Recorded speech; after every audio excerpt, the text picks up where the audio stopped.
비극은 사람이 죽는 순간에 끝나지 않습니다. 오히려 그 이후에야 진짜 이야기가 시작됩니다. 듀주의 문이 닫혔던 그 여름이 지나고 궁궐의 계절은 다시 바뀌었지만 살아남은 사람들의 시간은 그날에 멈춰 있었습니다.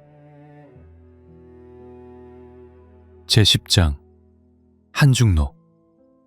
남겨진 자들의 슬픔과 끝내 쓰여야만 했던 이야기.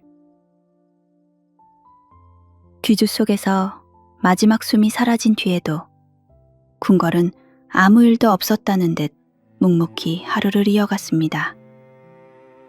조정은 다시 열렸고 종묘와 사직은 지켜졌으며 왕의 율상도 흔들리지 않았습니다.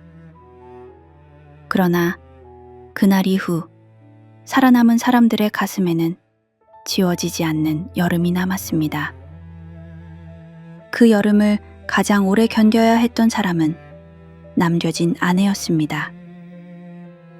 그녀는 한 사람의 아내였고 한 아이의 어머니였으며 동시에 왕실이라는 구조 속에서 끝까지 살아남아야 했던 존재였습니다.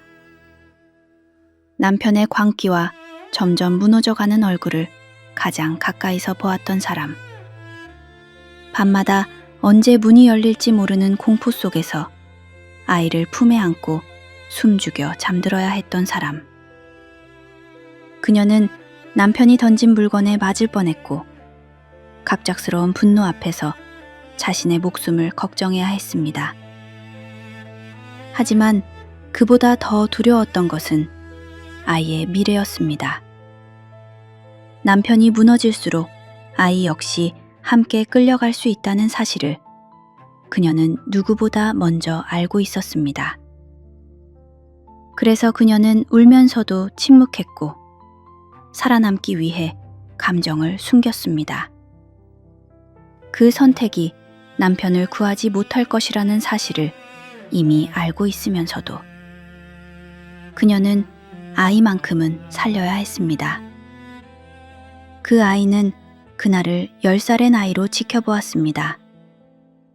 아버지가 죄인의 이름으로 끌려가던 순간 소녀는 왜 어른들이 아무 말도 하지 않는지 이해할 수 없었습니다.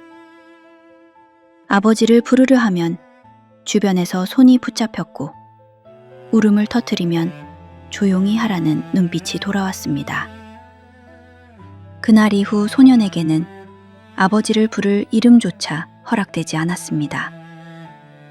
살아남기 위해 아버지를 지워야 했고 왕실의 법통을 잇기 위해 다른 사람의 아들이 되어야 했습니다. 상복을 입고 싶었지만 벗겨져야 했고 곡을 하고 싶었지만 참아야 했습니다. 소년의 울음은 하늘로 올라갔지만 아무도 그것을 되돌려줄 수 없었습니다. 그날 이후 소년은 결코 예전의 아이로 돌아가지 못했습니다. 세월은 흘렀고 궁궐의 사람들도 하나둘 사라졌습니다.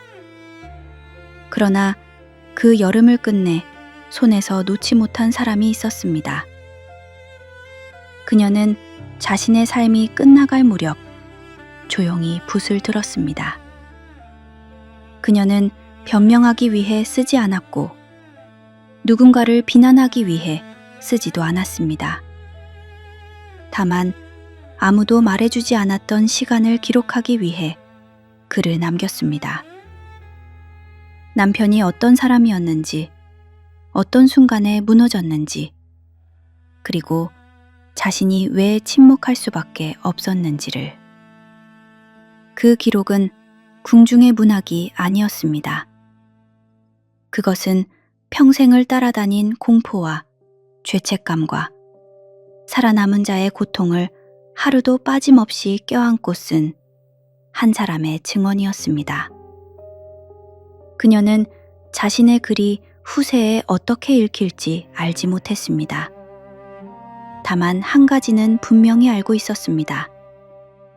이 이야기를 누군가는 남겨야 한다는 것. 만약 이 기록마저 없었다면 그 여름은 단지 왕실의 불행한 사건으로만 정리되었을 것입니다.